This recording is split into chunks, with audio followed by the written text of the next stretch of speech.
Hello everyone, this is Divyansh from resonance. Class 7 का हमारा chapter चल रहा था जो कि था न्यूट्रिशन इन ऑर्गेनिजम्स। इसमें हम देख रहे थे अलग अलग तरीके का न्यूट्रिशन अलग अलग ऑर्गेनिजम्स डिराइव करते हैं।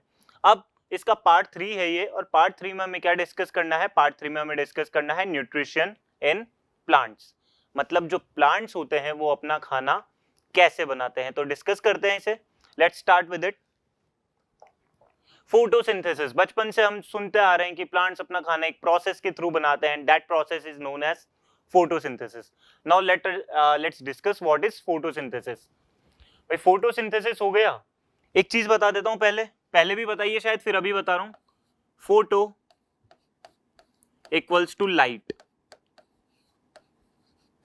एंड सिंथेसिस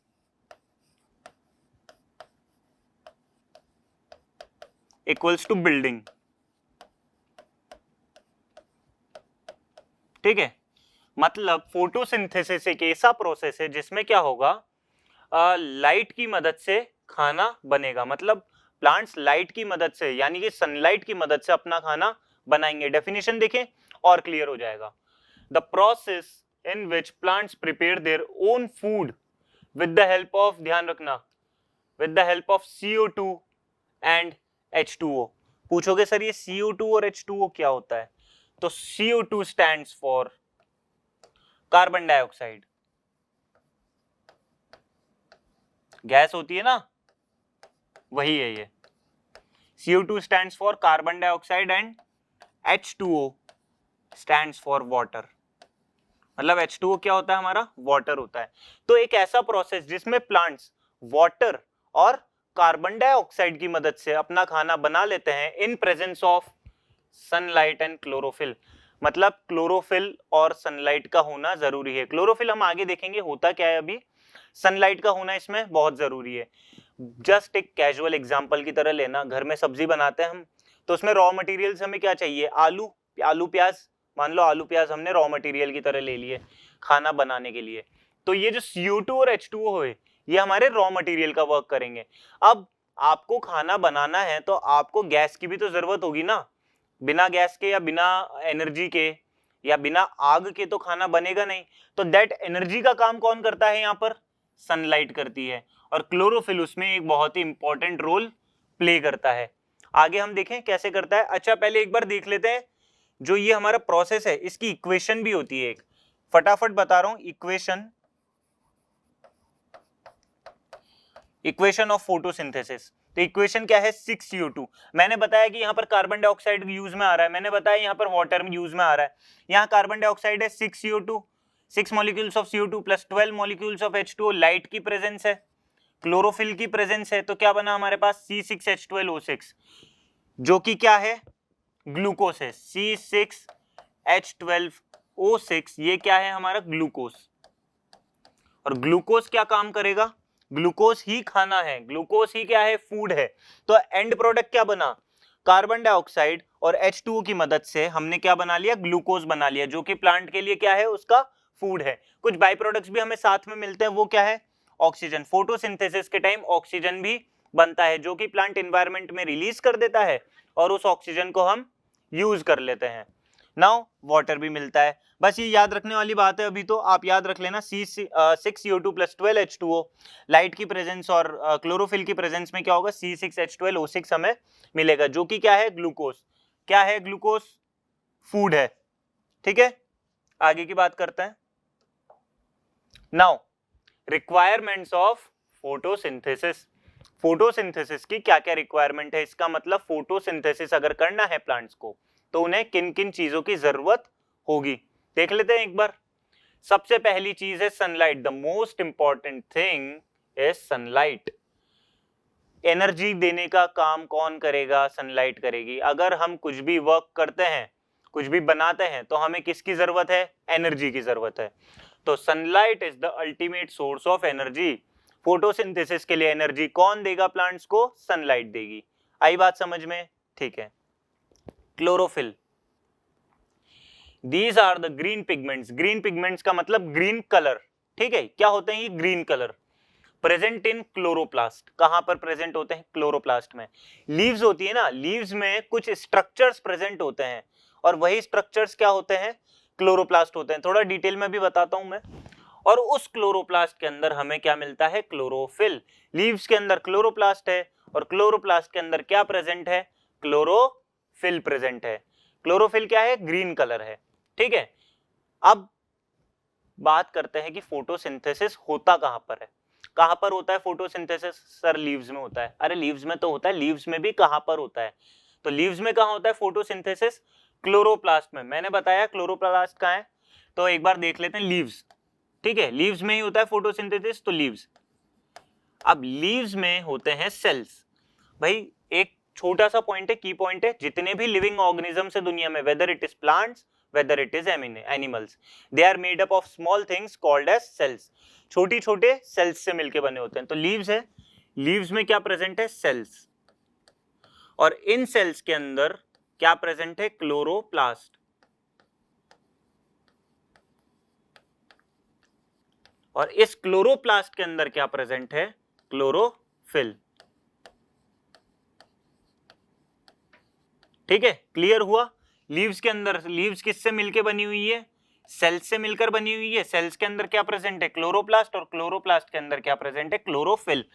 तो जिस चीज के अंदर क्लोरोफिल प्रेजेंट होगा, यानी कि क्लोरोप्लास्ट, वहीं पर तो क्या होगा हमारा, फोटोसिंथेसिस होगा।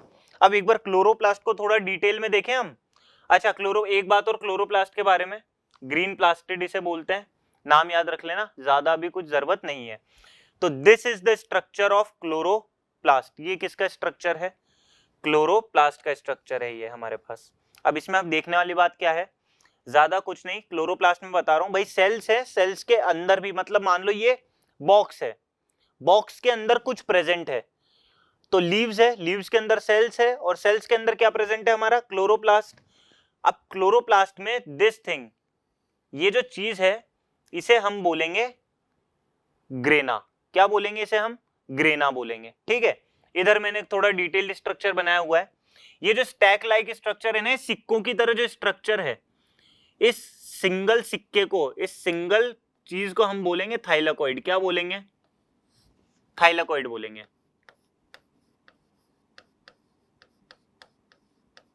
इसे क्या बोलेंगे हम, थाइलाकॉइड बोलेंगे।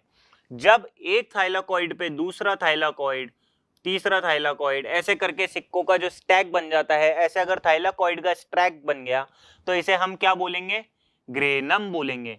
मतलब थाइलाकॉइड का जो स्टैक बन गया, एक के ऊपर एक के ऊपर एक के ऊपर एक थाइलाकॉइड अगर आ गए, तो उसे हम क्या बोलेंगे, ग्रेनम बोलेंगे। ऐसा ही कुछ स्ट्रक्चर ये दिख रहा है आपको, क्या मार्क कर रखा है, ग्रेना, ठीक है। तो देखते हैं अभी ग्रेना क्या है। तो एक के ऊपर एक के ऊपर एक थाइलाकॉइड आ गया, तो वो क्या है, ग्रेनम। अब जब बहुत सारे ग्रेनम, मतलब एक के ऊपर एक ग्रेनम आ जाएंगे, तो मतलब एक ग्रेनम है, थाइलाकॉइड, ये मान लो उंगलियां है मेरी। Now this is one thylakoid, this is second thylakoid, this is third thylakoid, ऐसे बहुत सारे थाइलाकॉइड एक के ऊपर एक इकट्ठे हो गए। ये पूरा क्या बना, ग्रेनम बना। कहां पर हो रहा है ये सब, क्लोरोप्लास्ट के अंदर। ये पूरा क्या बना, ग्रेनम बना। अब एक ग्रेनम के ऊपर अगर दूसरा ग्रेनम ऐसे आ गया, तो उसे हम बोलते हैं ग्रेना। उसे हम क्या बोलते हैं, ग्रेना। मतलब सिंगुलर तो ग्रेनम है और प्लूरल क्या है, ग्रेना। अब मैंने एक चीज बताई आपको, थाइलाकॉइड, ये सिंगल जो स्ट्रक्चर है, ये क्या है, थाइलाकॉइड है। तो इस थाइलाकॉइड, एक बस बेसिक नॉलेज के लिए बता रहा हूं, याद रख लेना, इस थाइलाकॉइड के अंदर ही यहां पर आपके पास क्या प्रेजेंट होंगे, क्लोरोफिल। मतलब ये जो सिक्को जैसे स्ट्रक्चर है ना, इसकी यहां पर मेम्ब्रेन पे ही आपके पास क्या प्रेजेंट होंगे, क्लोरोफिल प्रेजेंट होंगे। आई बात समझ में, ठीक है। तो ये तो था स्ट्रक्चर हमारा क्लोरोप्लास्ट का, याद रख लेना, ये इसका डायग्राम है, और बहुत सारी चीजें इसमें। अच्छा एक चीज और है मेन याद करने वाली, एक ग्रेनम को दूसरे ग्रेनम से जो चीज जोड़ रही है, उसे हम बोलेंगे स्ट्रोमा लेमेले। एक ग्रेनम को दूसरे ग्रेनम से, कोई मान लो ये पेन है, ये ग्रेनम है, एक ग्रेनम, ये पेन है, ये दूसरा ग्रेनम है, तो ये पेन क्या हुआ, ये पेन एक ब्रिज का काम कर रहा है, एक दूसरे से जोड़ने का काम कर रहा है दो ग्रेनम को, तो ये पेन क्या हुआ हमारा, स्ट्रोमा लैमेले हुआ। यहां तक की बात क्लियर है, आई होप क्लियर होगी। आगे बात करते हैं, each chloroplast is double membranous cell organelle. अब क्या होगा, सेल के अंदर जैसे हमारी बॉडी के अंदर ऑर्गन्स प्रेजेंट होते हैं ना, तो सेल के अंदर भी कुछ स्ट्रक्चर्स प्रेजेंट होते हैं, जिन्हें हम क्या बोलते हैं, सेल ऑर्गेनल बोलते हैं। तो जो क्लोरोप्लास्ट है वो दो कवर वाला है, मतलब मेम्ब्रेन का मतलब कवर, तो दो कवर वाला स्ट्रक्चर है, वही क्या है हमारा, क्लोरोप्लास्ट है। ग्रेना मैंने आपको बता ही दिया, थाइलाकॉइड एक के ऊपर एक थाइलाकॉइड हुआ तो वो क्या होगा, ग्रेना होगा। Each granum of chloroplast is formed by super imposed closed compartment. ज्यादा ध्यान रखने की जरूरत नहीं है, बस ये याद रख लेना कि एक के ऊपर सुपर इम्पोज कर रहे हैं। आई बात समझ में। और स्ट्रोमा, स्ट्रोमा क्या होता है, ये क्लोरोप्लास्ट था, ये क्लोरोप्लास्ट था ऐसा कुछ, इसके बीच की जो जगह है ये पूरी, ये सब क्या है, स्ट्रोमा। और ये ग्रेनम वगैरह सब कहाँ प्रेजेंट है, क्लोरोप्लास्ट के स्ट्रोमा में प्रेजेंट है। ठीक है, डब्बा है ये, डब्बे के अंदर खाली जगह है, ये खाली जगह ही क्या है, स्ट्रोमा। तो क्लोरोप्लास्ट की खाली जगह क्या है हमारे लिए, स्ट्रोमा है। अब रॉ मटेरियल्स ऑफ फोटोसिंथेसिस, मैंने आपको बताया था कि खाना बनाने के लिए हमें रॉ मटेरियल्स की जरूरत पड़ती है, तो फोटोसिंथेसिस के लिए भी रॉ मटेरियल की जरूरत पड़ेगी। तो पहला तो है carbon dioxide. Terrestrial plant obtain carbon dioxide from atmosphere. जो लैंड पे रहने वाले जो प्लांट्स हैं वो कार्बन डाइऑक्साइड कहाँ लेते हैं, पूरी एटमॉस्फेयर से ले लेते हैं। एनवायरमेंट में जो एटमॉस्फेयर है हमारा, उससे वो कार्बन डाइऑक्साइड ले लेते हैं for preparing their food through small openings present on leaves. ये अगर लीव है, इफ दिस इज अ, अरे यहां बना लेते हैं चलो, if this is a leaf, तो यहां पर छोटे छोटे पोर्स प्रेजेंट होंगे इस पे, और उन पोर्स को हम क्या बोलेंगे, स्टोमेटा बोलेंगे। क्या बोलेंगे हम, स्टोमेटा। लीव्स पे पोर्स प्रेजेंट होते हैं, छोटे छोटे छेद प्रेजेंट होते हैं, और उन छेद को क्या बोलते हैं, स्टोमेटा। और उन्हीं पोर्स की मदद से जो कार्बन डाइऑक्साइड एनवायरनमेंट से है वो प्लांट इनहेल करता है। आई बात समझ में, आगे बढ़ते हैं।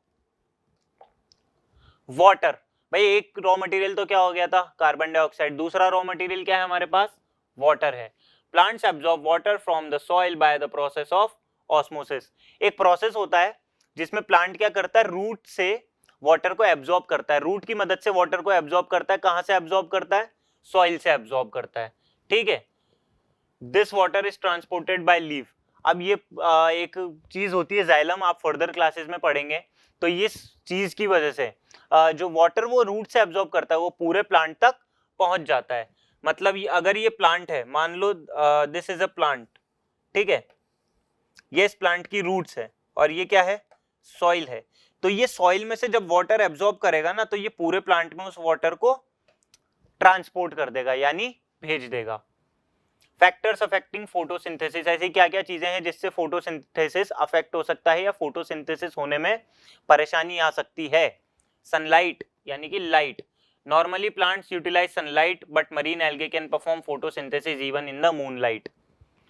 यूजुअली तो प्लांट्स क्या करते हैं, सनलाइट की मदद से खाना बनाते हैं, पर मरीन में जो एल्गे प्रेजेंट है, यानी हमारे जो ओशंस है उनमें जो एल्गे प्रेजेंट है वो चांद की रोशनी में भी खाना बना लेती है, चांद की रोशनी में भी फोटोसिंथेसिस परफॉर्म कर लेती है। इवन एक बात है कि प्लांट्स है ना, आर्टिफिशियल लाइट के अंदर भी, जैसे हमारी ये ट्यूबलाइट होती है ना, वैसा अगर उसे आर्टिफिशियल एनवायरनमेंट प्रोवाइड करें हम सनलाइट की तरह, तो उसमें भी वो अपना फूड प्रिपेयर कर सकते हैं। ठीक है, टेम्परेचर, अगर हमें फोटोसिंथेसिस अच्छे लेवल पे परफॉर्म करना है तो उसके लिए एक ऑप्टिमम टेम्परेचर हमें दे रखा है, that is 20 degree to 30 degree celsius. मतलब 20 से 30 के बीच में अगर टेम्परेचर है तो फोटोसिंथेसिस एफिशिएंटली परफॉर्म हो सकता है। कार्बन डाइऑक्साइड, कार्बन डाइऑक्साइड का अमाउंट अगर ऊपर नीचे हुआ तो फोटोसिंथेसिस होने का जो प्रोसेस है वो भी थोड़ा सा ऊपर नीचे हमारे पास हो जाएगा। The atmospheric concentration of CO2 is directly proportional to rate of photosynthesis. Environment में जितना ज्यादा कार्बन डाइऑक्साइड होगा, फोटोसिंथेसिस भी उतना ही हाई अमाउंट में परफॉर्म होगा। नाउ क्लोरोफिल, लीव्स में जितना ज्यादा क्लोरोफिल प्रेजेंट होगा, फोटोसिंथेसिस भी उतना ही हाई अमाउंट में होगा। It is also directly proportional. Directly proportional का मतलब एक चीज बढ़ेगी तो दूसरी चीज भी बढ़ेगी। सिग्निफिकेंस ऑफ फोटोसिंथेसिस, फोटोसिंथेसिस तो हमने कर लिया, अब उससे होगा क्या, production of food material, plant को तो क्या मिल गया, फूड मिल गया, खाना मिल गया। Atmospheric control and purification of air, और हमें क्या मिल गई, ऑक्सीजन मिल गई। ठीक है, तो फोटोसिंथेसिस में ये दो चीजें हुई, मतलब हमारे काम में क्या आया, ऑक्सीजन काम में आया, और प्लांट को उसके लिए फूड मिल गया। क्यों, क्योंकि उसने क्या परफॉर्म करा था, फोटोसिंथेसिस परफॉर्म करा था। आई बात समझ में। इस वीडियो में हमने पूरा फोटोसिंथेसिस यानी कि न्यूट्रिशन इन प्लांट्स डिस्कस कर लिया। आई होप आप सबको क्लियर हो गया होगा। नेक्स्ट वीडियो में न्यूट्रिशन इन एनिमल्स डिस्कस करेंगे। अभी के लिए इतना ही। Thank you.